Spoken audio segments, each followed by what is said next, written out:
Dominant. Let's get into pick and ban for game number 2. Griffin now on your blue side, and Khan has the counter pick potentially. Papa Smithy, this could be exciting. And Griffin fans can now say, aha, we've seen your trick, now we know about it, we're not going to be caught in the same way. What does that mean, though, in terms of the draft or the series result? We can't know. We get to be the Mythbusters, you and I, Atlas. Yep. Find out front row how things will change. We're on to the blue side, like you mentioned, for Griffin. Bans on the red side for Griffin were the Lucian, Kalista, and the Jace. So blue side, of course, you get a bit more flexibility in what you want to ban away. And Martis Thresh actually going to take the first round ban. Is played a lot of it this season, 3-1 on the pick. But I wonder what it says about what Griffin want to run in the duo, because to me, that's the bigger reason to ban Thresh blue side. Yeah, and it might be Griffin thinking about picking themselves up something like a Braum. Not entirely sure what it does mean as Vladimir the first ban. Jace and Lucian are looming as the most likely last 2 bans here for SKT, but they could certainly change things up. I think Galio is going to take pride of place. When I see a Vladimir ban, I think that's a lot about removing Vladimir bot lane. Of course, Viper is the Vladimir player on the side of Griffin. The reason you might want to do that is to force the enemy to first pick AD carry and then get another good AD carry matchup. That's what I think when I see the Vladimir, because you can first pick Vladimir and flex it. You can't first pick Ezreal and flex it in the same way. And I think SKT want Griffin to first pick AD carry purely from this first ban Vladimir. Well, the Jace is going to be the ban choice here, giving Griffin a free Zoe if they want to go towards it without having Faker's LeBlanc as the answer. Could be a theory here for Griffin, but still so much left available. The whole AD carry pool is up. Lucian available. 10 seconds to go. We'll see what Griffin are actually going to decide on. First pick AD carry is what we were betting on, and we do see it. Kalista first pick with Nocturne open if Clid wants to fall back to that. It's been one of his fallbacks. Could also consider Jarvan, but Jarvan doesn't have a great matchup into Kalista, purely because she can skip around in such annoying fashion. So because of that, see how SKT approached this first round. They first picked Braum, and that would Lucian Braum could come out here. It could. Lucian Braum, we've seen working against most lanes outside of Ashtam Kench, which amusingly was actually really strong into it yesterday. I was thinking about the first pick Braum for Griffin as a takeaway, but Lehends has lower priority on the pick, so going to see that Braum here. First round Lissandra going to be the decision. So Zoe's open, and Zoe has a good matchup into Lissandra, but SKT want to be proactive in the early game, and they've already proven they can do that, so I don't mind them taking a bit of a dog matchup in the 1v1, and there's no guarantee Griffin don't go in a different direction with their mid laner. And I was actually expecting this out of Griffin as well. The last bastion of Fate's Call Hope coming in with the Alistar, but the Aurelia to be locked in. I'm surprised you didn't see more attention, as all solo laners on both of these teams have been practicing a lot of this Aurelia. See that Aurelia is in the dumpster in the LCK 1 and 9. We haven't seen too much of Aurelia on the new patch. We saw Flame attempt it a couple of days ago.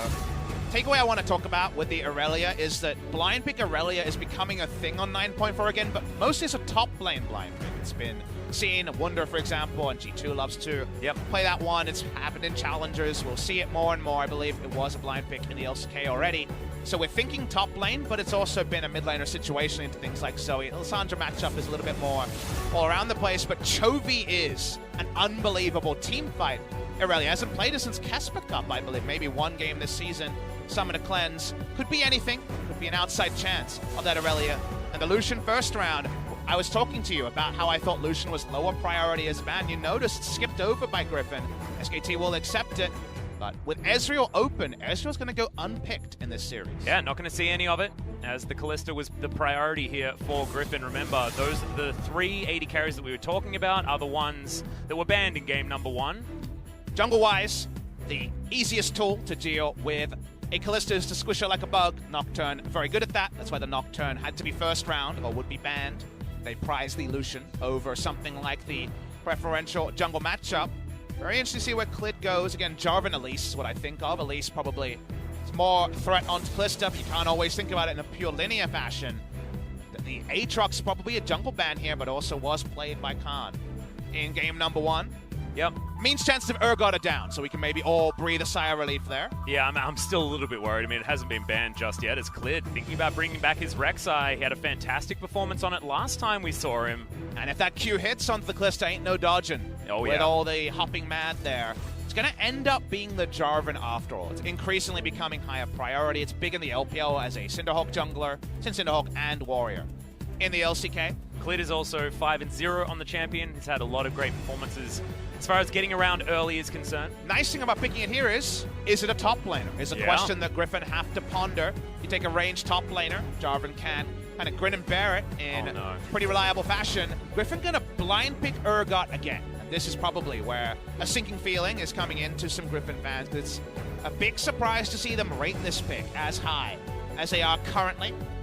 Could be a mid lane pick, I guess, an outside chance, but surprising to see. And we do see the Elise, but it's going to be in Tarzan's hand. It's not a pick that's been kind to Tarzan in the past, even though in Challengers and in the early parts of his career, it was a big pick for him. In the LCK, it has not been.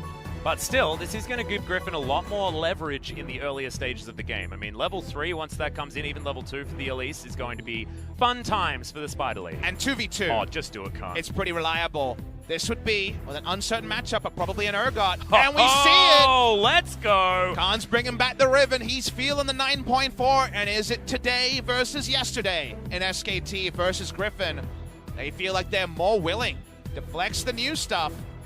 SK Telecom T1, Riven versus Urgot top lane matchup.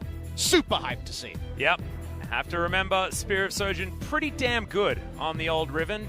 Generally picked up second item, and Canyon was even building it from the jungle, as SKT could theoretically still have the jungle Riven here. We have to wait until the clock ticks down.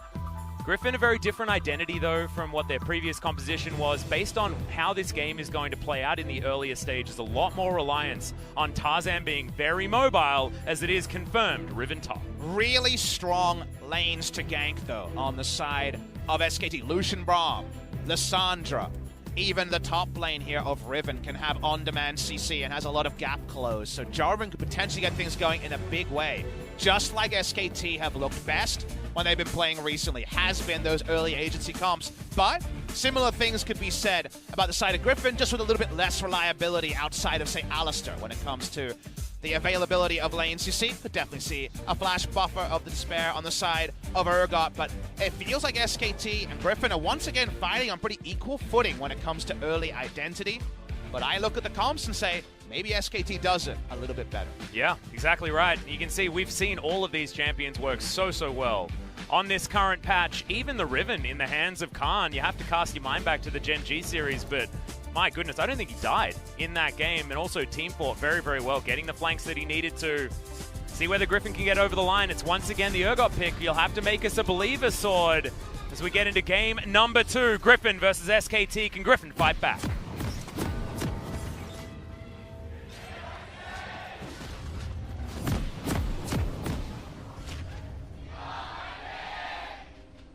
SKT fans, their voices are booming throughout LoL Park at the moment. This has been almost the most fan interaction that we have had so far. There is not an empty seat in the entire arena, and we're even going to be able to bask in it for a little bit longer, as we are going to have a slight pause. I believe Clid had trouble getting onto the map, as you can see.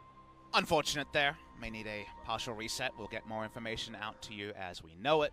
Give us a bit more time to, as you say, bask in the scenario, bask in the moment. Because we're sitting here, SK Telecom T1 have doubled Griffin's losses in spring of 2019. In fact, doubled Griffin's game losses since the start of Kesper Cup, which was in December of last year. They have now dropped 2 games since then.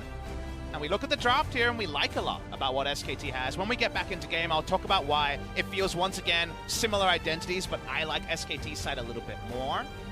But looking around LoL Park, the God Killer SK Telecom T1, awesome Baker sign out there.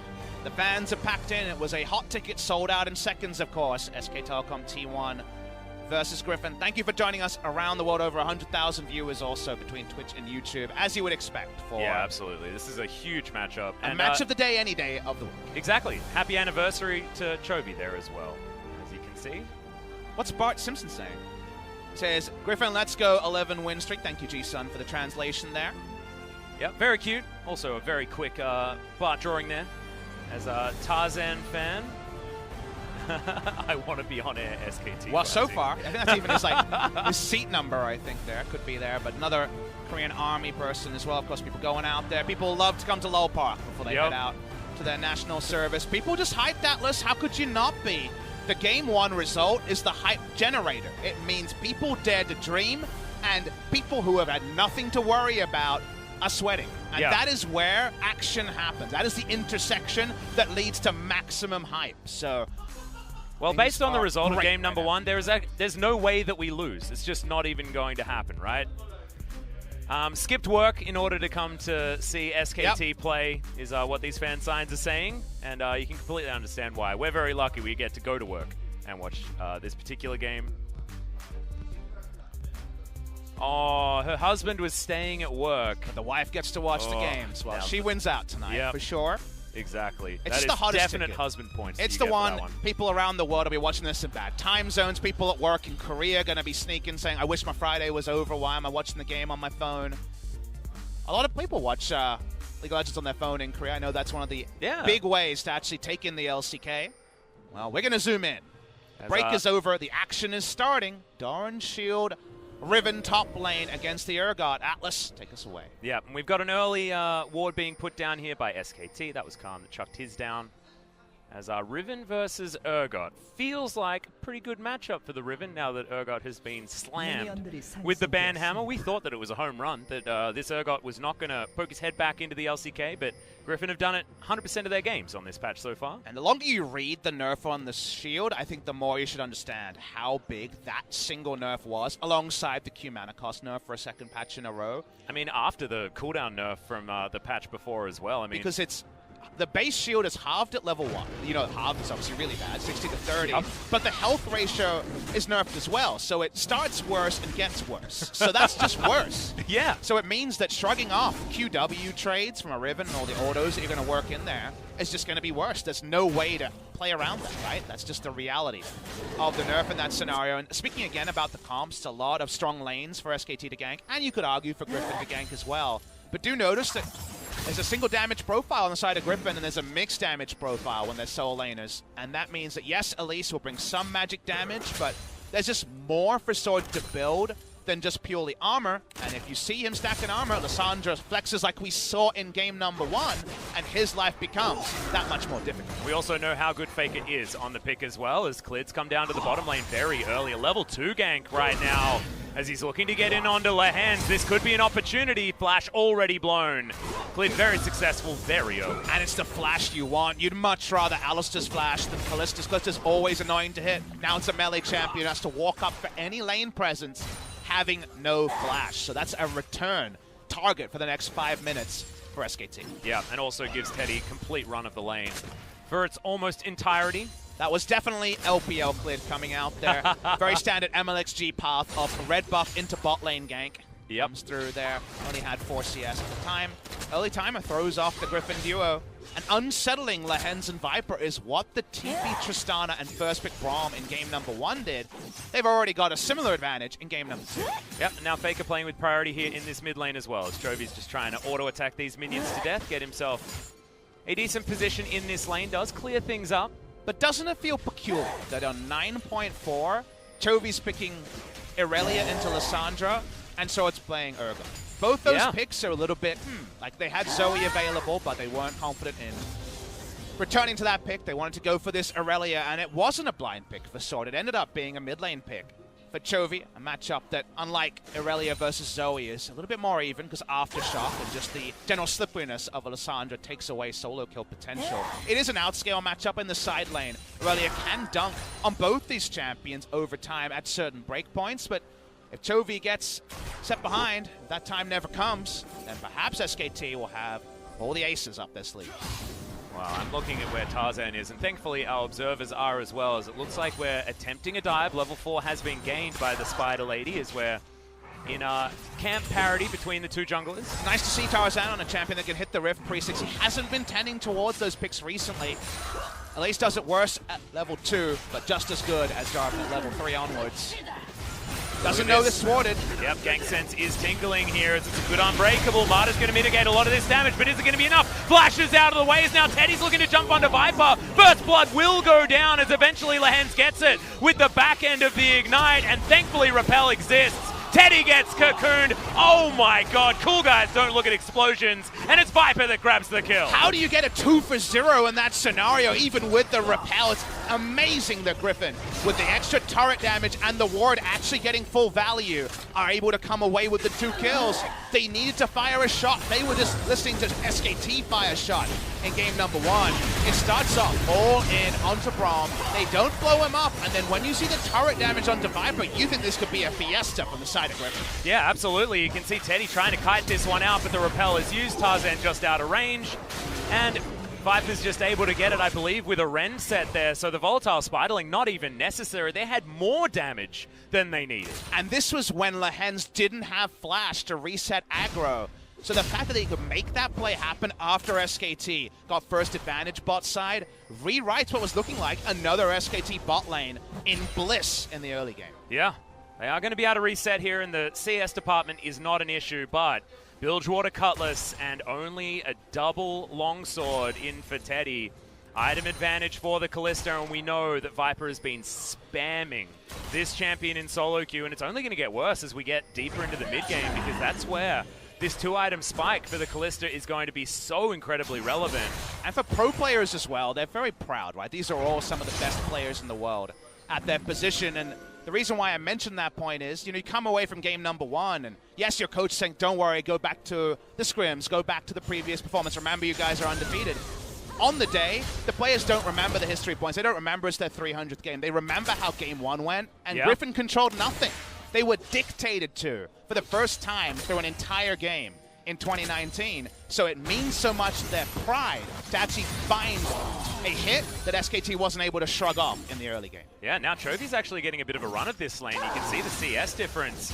It's quite large in favor of the Aurelia. Bit of a big minion wave is going to head towards the Lysandra, but I don't see enough minions to be able to equalize this one. It's a matchup where when Aftershock is up, you can shrug off damage, but you don't have Aftershock for 100% uptime, and it can be faded from Aurelia aggression. So, understandably, Faker is giving away lane control to the Aurelia. To what end, we're unsure. It is Chovy's first game on the reworked Aurelia. Bot side control was SKT's last game. Don't find it here. It means that Tarzan is onto the mountain drift. Yeah, not a lot of control, in fact, over to SKT at the moment, as Lehens is going to get first roam up to this dragon. Klid is going to spot that it is being taken, as Tarzan wants to get himself over the wall. Does get over to the Scryer's Bloom. He's going to trade that one over, so Mountain Drake not going to be taken here just yet. A lot of good map reading coming through from Klid and Tarzan this series. Klid ahead of the play here. He's level 6 also, so does feel very comfortable to walk up and at least have to give up camps to bluff the dive, as we saw. Remember that Aurelia no longer can reduce damage on her W from AP champions. One of the reasons we don't see Aurelia into mages is that you channel that W, you take full magic damage. So it'll be much harder to shrug off in the 2v2 if the enemy team opens up onto Chovy. Interesting matchup up here towards the top side of the map. You can see very even at the moment. Khan, level 7, going to be going into the Black Cleaver as item number 1. And we'll see whether it's Spirit of Sojourn to get that 40% CDR as well as the Essence Flare passive. Feels like Khan might have to go QSS in this matchup. QSS does drop the Urgot ult, as most people know, but the big issue here is you just don't get many base stacks, a lot of health onto the Ribbon. So quite easy for Elise and Urgot to burst you down if you actually first CC hits. So yeah, that's something that happens. Spear of Shojin, of course, does have some health in it, as you mentioned. Likely to be the first rush. Tarzan has crept in, and this game SKT don't have the spoilers on Tarzan's path that they did in game number 1. They also don't have too much incentive to walk forward aggressively. Yeah, you can see the minion wave is being held on to pretty nicely here from SKT. They've been making sure that they're tanking up the minion wave just out of turret range. And they are being very respectful to the potential spider that could be lurking just around the corner. You don't get to be respectful in lanes without punishments in 2019. You can win lane hard and get gold doing it. Turret plate won already, the side of Griffin. Yep, this Alice to Kalista lane is getting real scary, especially now that Fate's Call is online. Khan winning out on a trade here towards the top side of the map, but Sword is underneath his turret. Things are absolutely fine, but as far as the lanes and how they were going to shape up is concerned, I was expecting SKT to have a much better time in this early game. Thankfully, Tarzan helped the bottom lane very, very much. It looked like the Alistair passive revealed there. I'm not sure if that's a quirk of our vision. I know there can be some weird things with how that goes on there, but SKT already knew it was likely Elise was in the lane, but got the double confirmation from what we could tell. Got us zooming in onto this moment. Tarzan back top side, and like you say, kind of the biggest surprise is that other things being equal, Urgot's not suffering at all in the matchup. Yeah. It does feel like the range versus melee that it would have been in our analysis pre-Urgot changes. Well, control wall goes down. Griffin making sure that they can get towards Shelly if they need to. Faker's going to come on up. He's going to exchange some vision here, so no one going to be giving over her for free. Shelly Rivers is going to be at least scoped out for the majority of this game, as Cleared came down bottom lane, got himself a flash, but otherwise has been very quiet so far this game. He's accrued himself a bit of a CS advantage. Cinderhulk not quite completed just yet. I'm already thinking about where this game can go on, and if we can emulate some of the fights we saw in game number 1. They were amazing to see between Griffin and SKT.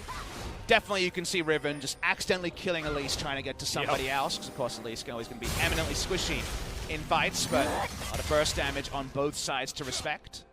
See Chovy just taking approximately 0 damage here in this lane at the moment. Ionian Fervor helping him there, keeping him very healthy, as now Khan in a dangerous position. There's the flash disdain. Cocoon misses though! Tarzan with a rare mistake now. This Khan should be able to get himself around towards this Urgot. SKT getting themselves some control now on the map. Couldn't work out the angles in game number 1 with some of their approaches. Don't work them out in game number 2, and with how much time was invested, Griffin gets to swag walk away, and suddenly Summoner down on Sword. Yeah, and it feels like the flow-on effect is very important here for SKT as well. They were able to get a lot of control elsewhere with the information that the Elise was top side. And now no flash on the Urgot. One of the possible reasons that Riven has been playing for so far behind is after the dive, that's the lane you gain. We already outlined, do you need a QSS to go through this lane? That lets you know already Riven's going to have a target on her back. So smart of Riven to always be considering moving back, and just couldn't turn the flip into Cocoon like Griffin wanted. Well, we're very close to a Blade of the Ruin King for Teddy, but Viper's completed his. It's got more gold, right? Got the turret plate. A lot more. Extra kill there as well. Exactly, and that means that the Drake speed is super high, but right now, not have enough control, and credit to SKT who have invested all their vision bot side. They're leaving Riven to, at worst, halve out the lane, and Faker just to, let Chovy have his will, but they will not give up Mountain Drakes by hook or by crook. Yeah. Very interesting here from Chovy. We see a lot from the top lane Aurelias. The Tiamat is generally the rush. This time it's just going to be straight into Boots 2 and Trinity Force by the looks of things. Back timing for Teddy just to try and get to item parity here as Blade of the Ruin King now completed, but that is 3 turret plates most likely going to go down. Doesn't feel like he can stay for the extra one. I see that the turret plate is going to go. in. Because now Sword could be in trouble. Great knockup comes in from Cleared. Another one to follow there from Khan. Teleport from Faker. He's a little bit late. The stopwatch timing is in there as Cleared. He's able to get a double kill for Faker. And that scoreline is all tied up. SKT are a step ahead again. The TP comes in. It's not noticed by Tarzan. He flashes over into his doom. If he knew Faker was teleporting and you don't make that play, you are always outnumbered.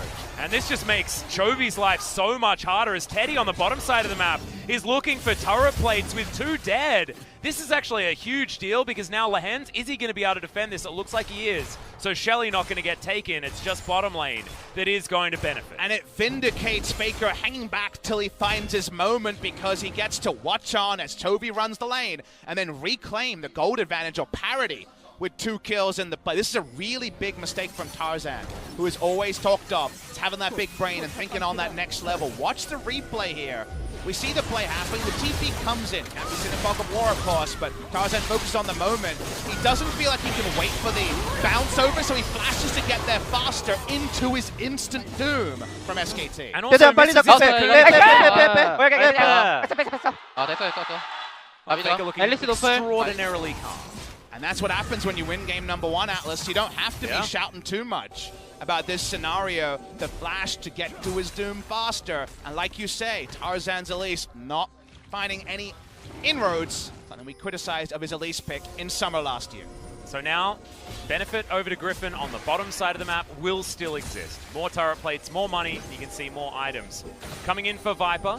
Now, as I was asked on stream, the question of, overrated and underrated teams when it comes to I looking remember all that the way question. forward That was a fun one. to MSI. And obviously, we're really early. We don't know who's in playoffs. We don't know who the best team is in our regions. But obviously, Griffin is the one you talk about. Yeah. And I chose Griffin as the most overrated because, honestly, since week 1 when they were playing all the crazy stuff, the Elise support, they've been pretty passive. They kind of just waited their moments and then won because they are a super solid, settled team. They haven't been playing proactive League of Legends Invictus Gaming style or, honestly, patch 9.x style, 9.34 especially. They've largely just been waiting. And this game, they're trying to make those proactive moves, and man, did the bot lane turret dive work? But there's some quirks, there's some rust here from Griffin, and I don't think they're finished article right now that some people believe, although they're trying to make us Believers, absolutely. As Lahens takes a full culling and Viper's actually able to answer back with a lot of damage. Teddy, not a lot of mana here in his back pocket. But I actually really like that you mentioned Griffin as being overrated because I feel like you have to overrate them because they are undefeated so far, and till potentially this series as SKT is starting to fight back in this game. But they are still a really good team. They deserve to be confidently talked about as one of the world's best, but they're not the one. They're one of. They have to prove that they're truly able to play all the styles, to really fit the current patches, and that's where I feel they've been a bit off. We've got the double Urgot game here. We see some of their gaps in their playbook when they're trying to play aggressively. They are not the finished article, and that's fine. We're only halfway through the season. Yeah, and we also know that Griffin can have some really weird meta reads. I mean, we remember the Funnellution that they tried 2 games in a row in 2018 that just looked like they were playing a different game throughout most of their scrims or something like that. It was very, very strange. Shelly did go over to Griffin here this time around, though, and this is not that story. Mountain Drake is going to be the trade here as Lahens taking a lot of damage. Good pulverize.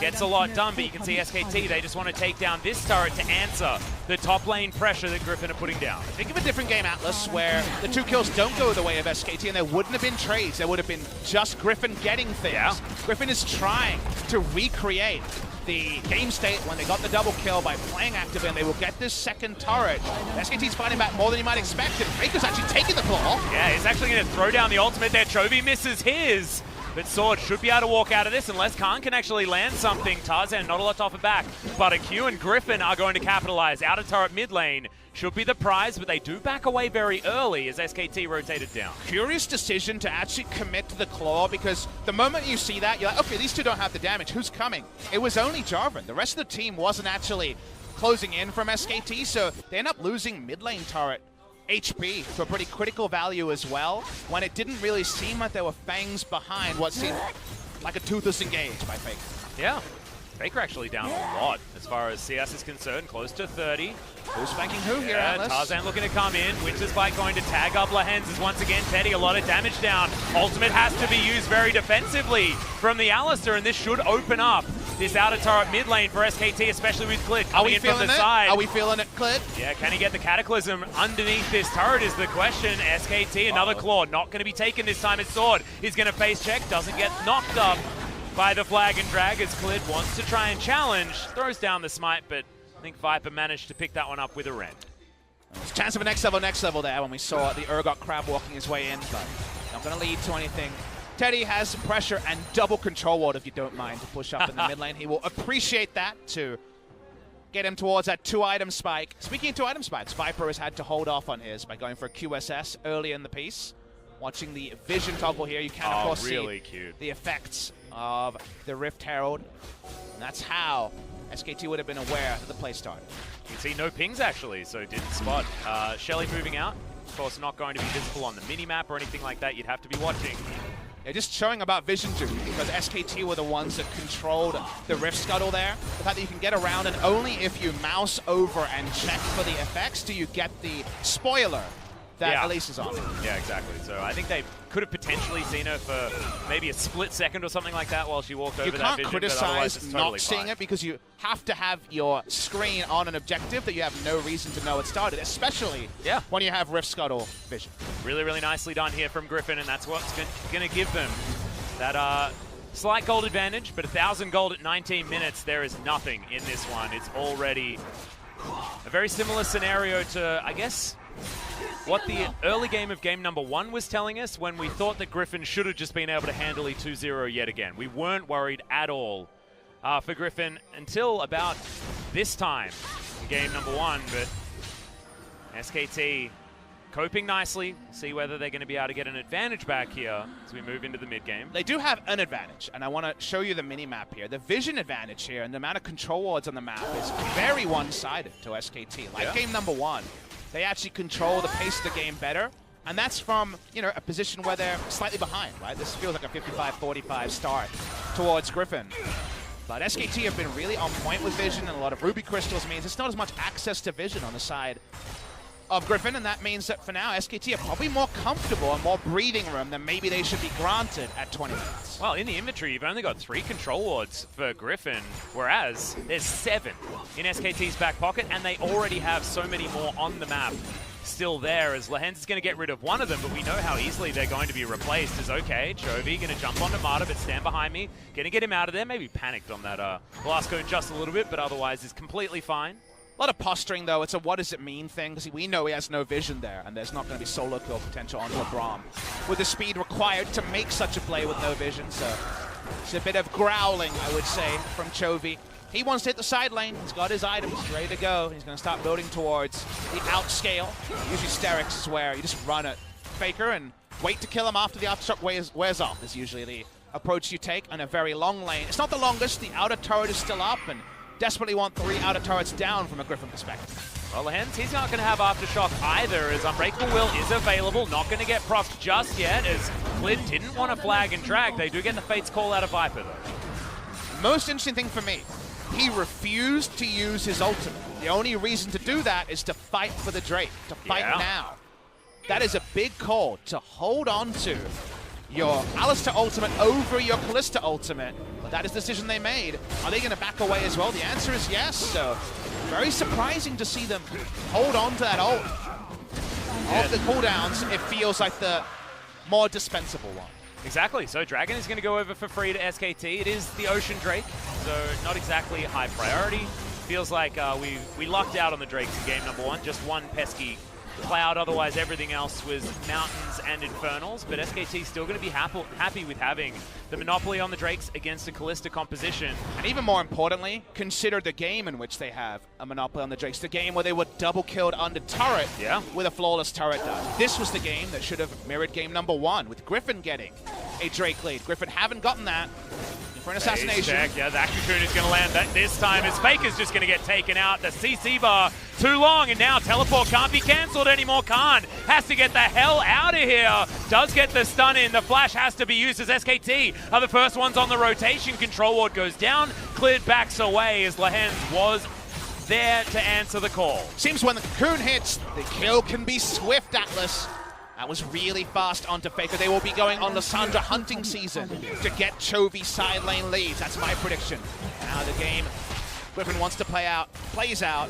In the mid lane, though, it's going to be Kalista hopping around. The Hurricane's finally done, so better lane control available for the Kalista. Yeah, he's going to have the 2-item spike that we talk about, even with the QSS on top of it. But Teddy's made it to the Black Cleaver as well, so the Lucian is certainly online.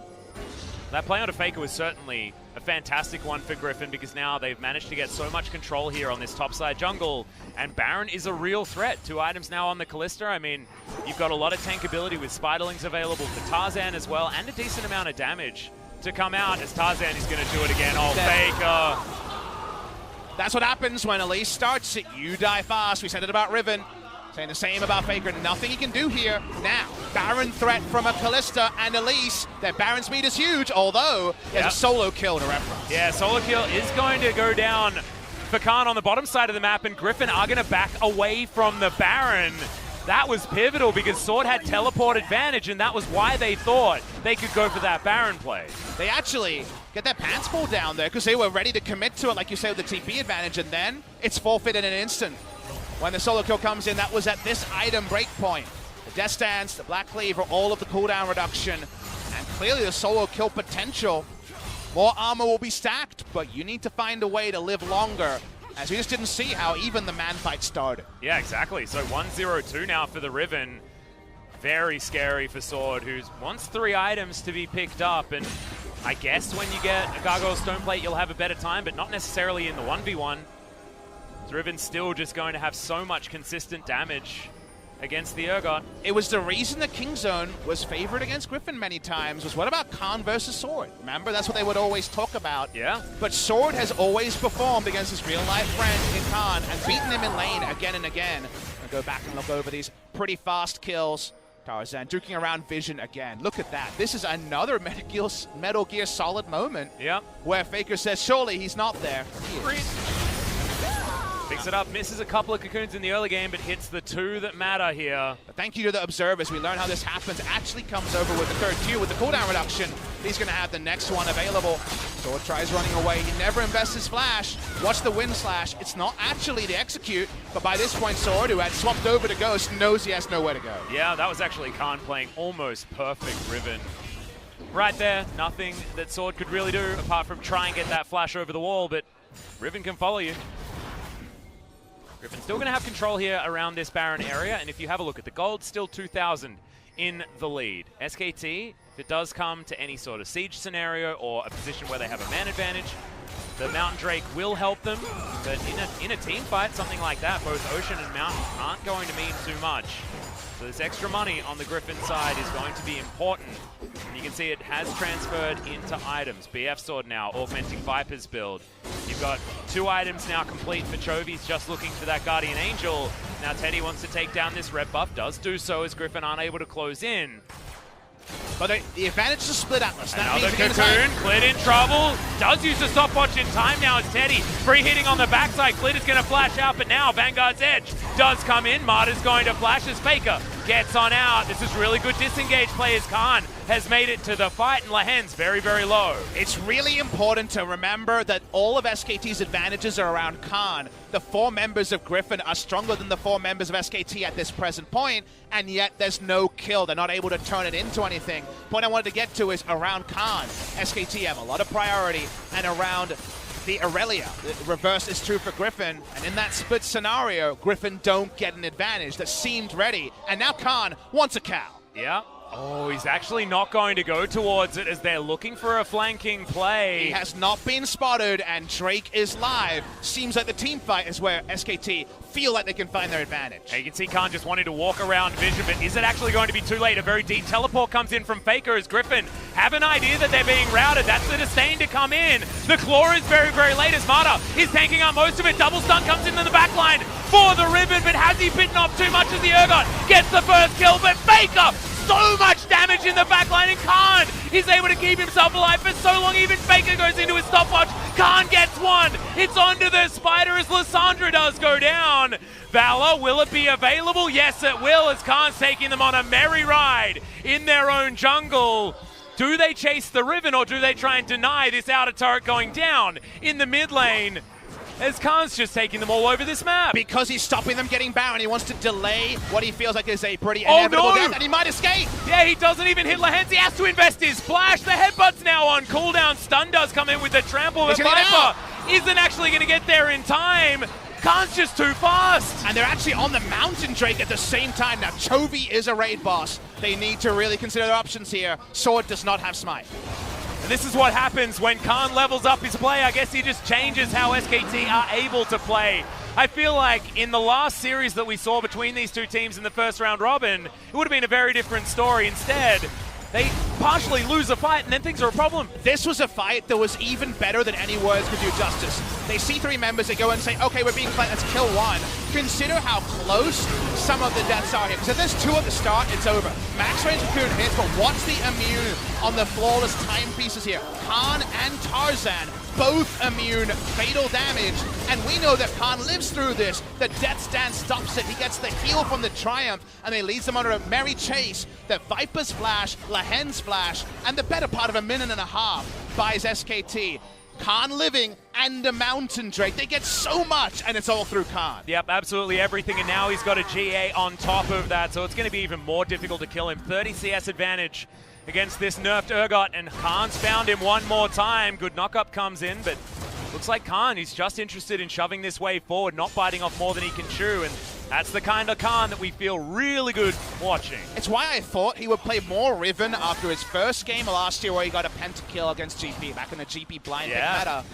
Riven can run away with games. We've all played them in solo queue where You say, please gank my lane, and the jungler says, no, I can't, it's Riven. And that's the reality here, is he's in such a big spot, but that's what they have. They have the one that is strong. Griffin is supposed to be winning in the 4, but we're having these amazing team fights where Griffin is getting less than expected, because SKT are just, and I mean just, outplaying them. Yeah. Hair of a bees, I think is how you talk about it. SKT now trying to get vision around this Baron. The face check onto the Elise could be a problem, but Chovy in even more trouble as Khan's teleported in. They're committing to this one. Cataclysm goes down after the flash, but the Sterix is there. Clid tanking up the turret. Gargoyle, Stoneplate is there. Chovy just tanking this one up. Khan eventually gets it. The GA is going to keep him alive for a moment, but how long as Faker makes his way forward? Double kill for the Riven, and Khan once again, an absolute godlike Riven performance. Exactly, and there's nothing Tarzan can do. After he goes in, he dies in the AoE, like we predicted against this Riven.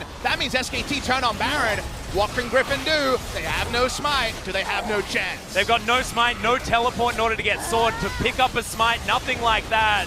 The exhaust is what's there, and Griffin, they want to fight for this good double knock up there from Lahen, but Faker gets in, stuns everyone up. Yeah, Viper is free hitting from the backline, no matter. He's going to go down. That is a gigantic grinder from Sword, is now cleared. Limps away. Teddy at full health, but he's not going to be able to do too much here, and they've denied the Baron. Can they get more? And that's the thing you have to remember around Baron. In those moments, you have to ask, what do we have? What is our power to wield? Like you say, it isn't a smite, but they have two tanky boys and Renset ready Kalista. And the front line with Baron assisting is enough for the first kill to come in, SKT to limp away, and have they actually lost the Baron? Well, they could potentially, as Lahen's. He's going to stand stalwart outside the Baron pit. Control ward goes over. Clid is in vision. He does know what's going on here, but the smite I don't think is going to be enough. There's so many sticks in this Baron, you can see them protruding, and the number on this friend is going to be so high. Don't even need it really, as Tarzan's going to get that smite, and Clid's not even going to try for the steal. Oh boy, how come game 2 is backing up game 1, and it's so effortlessly. Chovy, like the Riven, is very powerful, but that's 3 bad guys with a reliable CC, so it takes a lot of time here, but Chovy lives, and this is what the Riven would do in the reverse scenario. They chase onto him, notice that Tarzan gets in, gets a Spider Form Q, and then basically dies as an afterthought after Guardian Angel. Look at this, just dies so quickly. That is not something Elise can do. We get onto the Baron. What do Griffin have? No smite, but Viper says, give me a front line and I will do damage. They turn onto him. Viper is under no threat, and all Teddy can do is hit Lahen's through ultimate. Does no damage in the fight, and there is no frontliner like that available now that GAs and other tools are down for SKT. Yeah, and Teddy almost had an opportunity to try and go aggressive, but didn't want to throw away his life there after the fight was already lost. Griffin going to claim some bot side control as Khan's going to get rid of this last remaining outer turret. Teddy is very scary, almost Infinity Edge online for that 4th item. Oh, there's the flash Q, and Faker once again just annihilated. How can you self-ult? They're so decisive on all those moments, they're going for more. Yeah, exactly right. Lahen's going to get another pulverizer headbutt, clears a ragdoll, and now he's dead. Viper grabs that one with the Ren. Khan, the last bastion of hope for SKT, but Sword, he's even got a GA now. There's never a reaction time, you're always all in. He's interrupted from Flag and Drag, and that's why they pick up the kill on Clid, who dies with his flash up interrupted with the Alistair coming in from the Fate's Call. They have Baron, and it's 5v3. They want at least an inhibitor right now, Atlas. Yep, 20 seconds until Faker is back up again. He does have teleport available, but I don't know what that means necessarily for saving this mid inhibitor. Tarzan's even going to leave. He feels like he's not even necessary for this fight, and he's absolutely right. As Viper is going to be able to auto this inhibitor down. Base broken. And Griffin are going to be able to do so. And they got the fallback Infernal. That's why Viper goes back, clears out control wards, and starts this. We're seeing teleports. We're seeing more action. Yeah, that's so many teleports, but Faker's now right in the middle of the team. I don't know what this one's for, but it's not looking like a great maneuver. Is going to be able to use his Zhonya's, but SKT can't catch up in time. Into the grinder you go, Faker, and is that some tilt we're seeing here from the mid laner of SKT? Faker is the player who 5 seconds before the action happens already called. He's already got it, but that's been Griffin feasting on him in little half-second moments where they get the drop on Faker before he gets the drop on them, and that's repeated a couple of times now. Now it gets an Infernal. They've lost the mid lane inhibitor. And big winners are the fans of 3 games, because we're knocking on heaven's door when it comes to the full best of 3 between Griffin and SKT. Yeah, Teddy's managed to farm things up. I think he might have an Infinity Edge on this next back, but let's have a look at this once again. They think Faker could be here, and it's blind Atlas. They blind pull the trigger. God. There's blind cocoons, and you know what you can say about Tarzan? He missed a lot of them. There's the interrupt, by the way, on the flag and drag. Tarzan is a really good player. He hasn't had the best Elise game, but how big are your balls to flash cocoon blind after the start of this game? Remember, this game happened. He's a pro player, and he still does it. And he got two pretty ridiculous cocoon misses in the early game, but I think that is going to redeem you almost entirely. I don't even understand how that works, as Faker is apparently having a little bit of an issue here, audio-wise. I think that will mean that we'll be back in relatively quickly. 6,000 gold the lead for Griffin as it stands. Most pro players consider this situation. You're Tarzan. Man, the early game has gone bad. You haven't had a lot to deal with this season. Everyone's talking about how you're the best in the world. You know, you missed those early cocoons. What if you blind flash cocoon miss? The replay shows it. You're like, Tarzan, that's the 5th time this game. What a crap performance. Everyone's out there on Inven, Naver, Reddit. Terrible performance, this Elise. What a joke.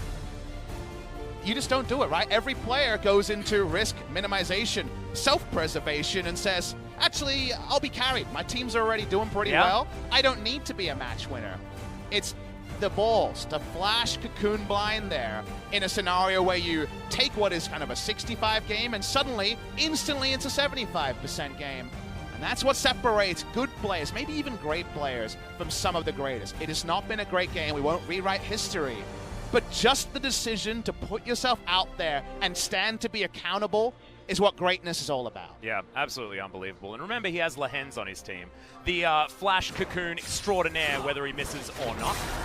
And we have to remember what SKT have. Just the most fed Riven, who now has Guardian Angel backup, Mercurial Scimitar for the QSS we alluded to earlier. His Elixir, he doesn't need more damage. He just wants a bit more CC reduction in health with the Elixir of Iron. There's still a team fight that Khan carries, and he's put in just an unbelievable shift after being one of the main reasons that Griffin easily turned over SKT in the first round robin. We have to remember as well that SKT managed to pick up 2 Mountain Drakes as well, as Fate's Call now on cooldown. Teddy gets that one out by trading his ultimate for it. I'd say probably a fair trade, as he will have his ult back off cooldown a bit quicker. But Khan's now getting closed in on. Yeah, let's send 5 bad guys against Khan from now on. Yeah. But Faker, he's on his own mission. Should be able to answer here with his Demolish proc on the top inner turret. Baron not being up means that Griffin don't want to actually pull the trigger on a more aggressive turret dive. They've been lulled into a false sense of security around killing the Riven enough times now. They're going to pull away. So much vision available here, so Khan can't actually move up to try and challenge Sword at this point in time. Faker is going to be able to go home. Probably will have a few more items available to himself, and thankfully has the Zhonya's off cooldown. But 2-6 and 3 is not a scoreline that he's going to be very happy about. Remember, proud player is Faker. They win this game. We talked about how we liked SKT when it came to side lane assignments, but things like Baron and the game state we're in means that's not relevant. And where Griffin had the advantage in the 5v5s is kind of through Teddy's woes. He doesn't have access to anyone he can kill. Every time he tries to free order someone, it's a damn Alistair or a Stoneplate Urgot or Chovy who might kill him. So he's actually unable to match just the Ren damage that's threatened by Kalista in these fights. So because of that difference, the frontline difference, that Alistair and Urgot can't be emulated by Braum Riven, it's not what the champions do. That's where the struggles have been so far, is that SKT has a lot of power, and their Riven, like we've mentioned, is so strong in the 1. But Griffin just keeps saying, if we plop down 3 control wards and start an objective, you have to come, and that is a smart read that for now is getting them incremental advantage that still aren't game-ending. It's only a 5,000 gold lead at 37 minutes. Yeah, and we've got a minute until that inhibitor is back up again as well for SKT. They still need to keep pushing this mid-wave, but that's exactly what you want to be doing when you're fighting for Baron Vision anyway, so not too much of a problem. Notice they can walk up. Sword doesn't have teleport right now. I'm not sure if he has teleport available, but he definitely has heal. Would have to cycle through that. Faker's going to get headbutt pulped here as Marta stands behind him. That might be the bait in, but the Fate's Call is available. Faker in trouble. Is going to get himself out of there. Teleport not up, and Griffin are going to use this reset chance as a time to go for this Baron. Already Viper is putting the Rend in there. Second cycle, it's exhaust, so remember Urgot can't be there. Khan's coming first. Yep, Hens still tanking this one up. Cleared doesn't know that he's quite there yet as the trample is set up. Hens knows where Khan is. It's important information. This Baron is going extraordinarily low as Faker's looking for this flank. Should be able to claw his way forward. Gets on top of the Baron. It's the Callista that picks it up. But can SKT actually win the fight? The Cow is down first, but Teddy is stunned on the backline. Chovy diving for him. Marta could be his first one to go down, but Khan's he can see the damage. This is just ludicrous in the backline. He's going to go down to the G, and SKT, they just can't get back to the fight. Sword even holds on to his GA in amongst all of it. That could have been the moment. The Baron steal was up, and they're looking for more. Oh, Tarzan taking so much damage there. The GA is going to get popped as the back is stopped on Sword's side.